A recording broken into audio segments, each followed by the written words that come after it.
بسم اللہ الرحمن الرحیم۔ جب ہمارے حضور صلی اللہ علیہ وسلم کی عمر 25 سال ہوئی تو ایک دن چچا ابو طالب نے حضور صلی اللہ علیہ وسلم کو بلا کر کہا کہ بیٹا، اب میں بوڑھا ہو چکا ہوں، تم ہی میرا ایک سہارا ہو، اور تم تو دیکھتے ہو نہ کہ میں بہت غریب ہوں، کمائی کا کوئی ذریعہ نہیں ہے، اس لیے میں چاہتا ہوں کہ اب تم تجارت شروع کرو اور اپنا کاروبار کرو تاکہ 4 پیسے کما سکو۔ اے بیٹا محمد، ہمارے محلے کی ایک مالدار عورت خدیجہ ہے، وہ اپنا تجارتی سامان لوگوں کے ہاتھوں دوسرے شہروں میں بھیجتی ہے اور اس سے نفع کماتی ہے۔ میں چاہتا ہوں کہ اس بار تم اس کا سامان لے کر شام ملک جاؤ اور تجارت کرو۔ مجھے پورا یقین ہے کہ اگر تم خدیجہ سے جا کر کہو گے کہ میں تمہارا مال تجارت کے لیے شام ملک لے جانا چاہتا ہوں تو وہ کبھی تم سے منع نہیں کرے گی، کیونکہ انہیں تمہاری ایمانداری اور امانت داری کے بارے میں بہت اچھی طرح معلوم ہے، اور وہ آج کل کسی ایسے ہی ایماندار انسان کی تلاش میں ہے۔ ہمارے حضور صلی اللہ علیہ وسلم نے اپنے چچا ابو طالب کو جواب دیا کہ چچا جان، خدیجہ مجھے پہلے ہی تجارت کا پیغام بھیج چکی ہے، اس لیے میں آپ کی اجازت چاہتا ہوں۔ یہ سن کر ابو طالب بہت خوش ہوئے اور حضور صلی اللہ علیہ وسلم کو جانے کی اجازت دے دی۔ جب حضور صلی اللہ علیہ وسلم تجارت کا سامان لے کر قافلے والوں کے ساتھ جانے لگے تو حضرت خدیجہ نے اپنے ایک غلام میسرہ کو حضور صلی اللہ علیہ وسلم کے ساتھ کر دیا، اور انہوں نے میسرہ سے کہا کہ ان صاحب کی کسی بات میں بھی مخالفت نہ کرنا، یہ جو بھی کہیں ان کی بات خاموشی سے مان لینا۔ اور پھر حضور صلی اللہ علیہ وسلم اونٹ پر تجارت کا سامان لے کر چل دیے تو ابو طالب نے حضور صلی اللہ علیہ وسلم سے کہا کہ بیٹا، میں تمہیں کبھی بھی اپنے سے جدا کرنا نہیں چاہتا تھا، لیکن مجھ پر ایسی مجبوری آ پڑی ہے اور گھر میں غریبی کا ایسا عالم ہے کہ مجھے مجبوری میں تمہیں بھیجنا پڑ رہا ہے۔ اس وقت حضور صلی اللہ علیہ وسلم کے سارے چچا بھی موجود تھے۔ انہوں نے قافلے والوں سے کہا کہ دیکھو، ہمارے بھتیجے محمد کا خاص خیال رکھنا، کیونکہ وہ پہلی بار تجارت کی خاطر شہر سے باہر جا رہے ہیں، انہیں اس بارے میں زیادہ تجربہ نہیں ہے، اس لیے تم لوگ ان کا خیال رکھنا۔ اور پھر یہ قافلہ شام شہر کی طرف چل دیا۔ جیسے ہی حضور صلی اللہ علیہ وسلم مکہ شہر سے باہر نکلے تو اللہ کی طرف سے معجزوں اور کرشموں کی بارش ہونے لگی۔ میسرہ غلام بیان کرتے ہیں کہ میں نے دیکھا کہ تیز دھوپ میں محمد کے اوپر ایک بادل نے سایہ کر رکھا ہے۔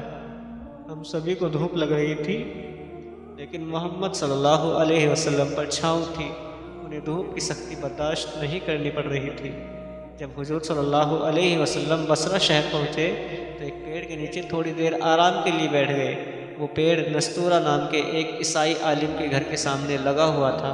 جب حضور صلی اللہ علیہ وسلم اس پیڑ کے نیچے جا کر بیٹھے تو اچانک اس نستورہ راہب کو اس کی خبر ہو گئی اور وہ جلدی سے اپنے گھر سے باہر نکلا۔ حضور صلی اللہ علیہ وسلم کو اس پیڑ کے نیچے بیٹھا دیکھ وہ راہب بہت حیران ہوا اور اس نے میسرہ غلام سے پوچھا کہ یہ کون ہے؟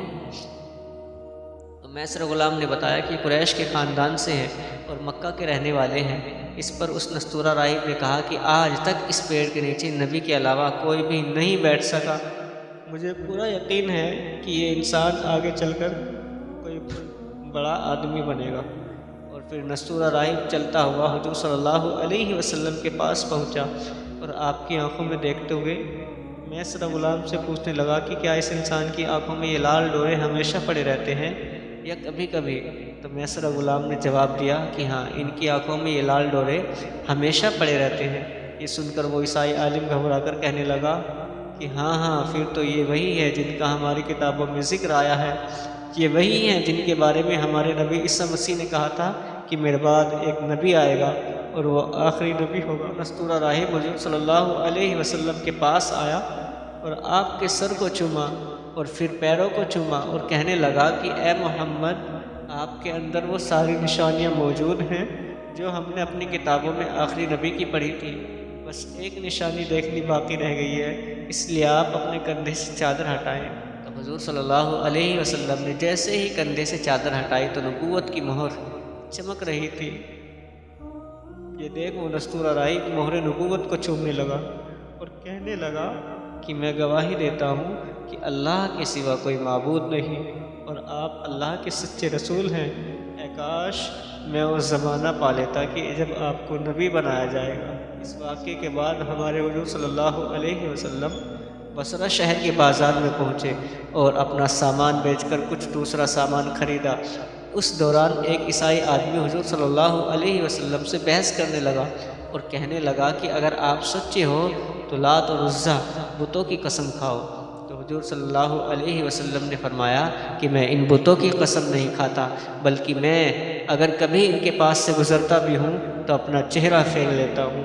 اس پر اس عیسائی آدمی نے کہا کہ مجھے پتا تھا کہ آپ کا یہی جواب ہوگا، اور پھر وہ عیسائی آدمی میسر غلام سے اکیلے میں ملا اور کہنے لگا کہ اے غلام، تمہارے ساتھ جو یہ آدمی آئے ہیں یہ آنے والی نسلوں کے نبی ہیں، ان کے اندر وہ ساری نشانیاں موجود ہیں جو ہماری پرانی کتابوں میں آخری نبی کے بارے میں لکھی ہوئی ہیں۔ کچھ دن بصرہ شہر میں رہنے کے بعد یہ قافلہ واپس مکہ شہر کی طرف لوٹا۔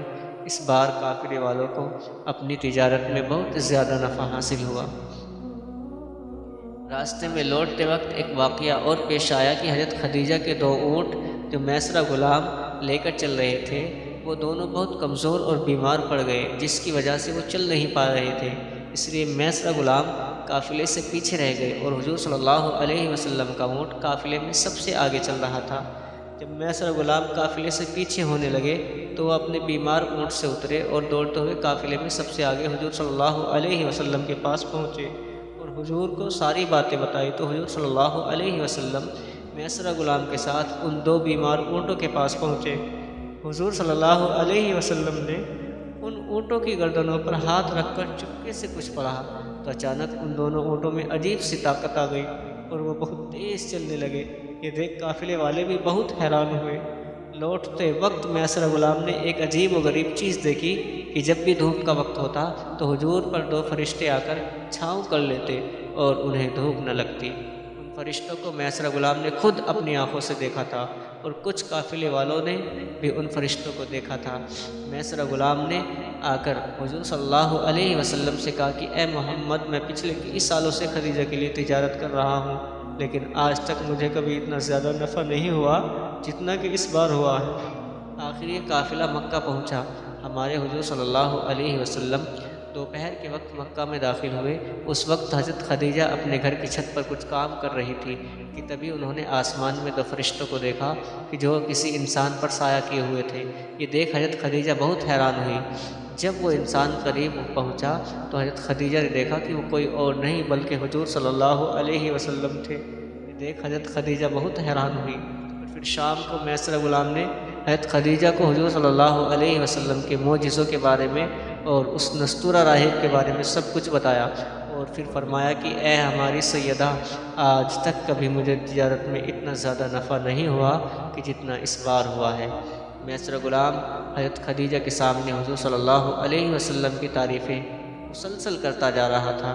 اس وجہ سے حضرت خدیجہ کے دل میں حضور صلی اللہ علیہ وسلم کی عزت بیٹھ گئی اور انہوں نے فیصلہ کر لیا کہ میں محمد سے نکاح کرنے کا پیغام بھیجتی۔